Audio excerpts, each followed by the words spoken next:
Claude Guéant a décidé de s'attaquer à l'immigration, mais légale cette fois. En 2008, les étrangers pouvaient postuler en France dans des secteurs en pénurie.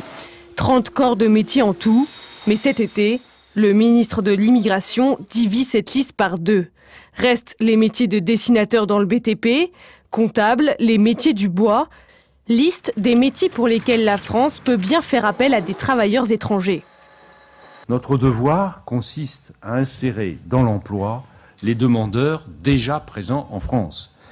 Nous ne pouvons donc pas faire venir des migrants pour qu'ils deviennent des chômeurs chez nous. Salma, elle, ne pourra donc plus rester en France. Cette Tunisienne de 25 ans avait un poste de cadre en marketing dans une compagnie pharmaceutique. Elle était en CDD et sa société souhaitait l'embaucher définitivement. Mais les autorités françaises en ont décidé autrement, car la France considère que cette profession ne fait pas partie de la liste des métiers reconnus en tension.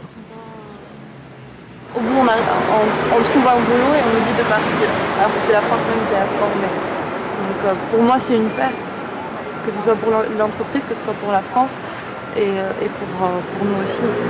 Pour ce chasseur de tête, seules les compétences de Salma devraient être prises en compte. Est-ce que Salma a les compétences et est-ce qu'elle est la meilleure pour le job? La réponse était oui. Et la réponse était tellement oui que le client était extrêmement satisfait des performances de Salma dans l'entreprise.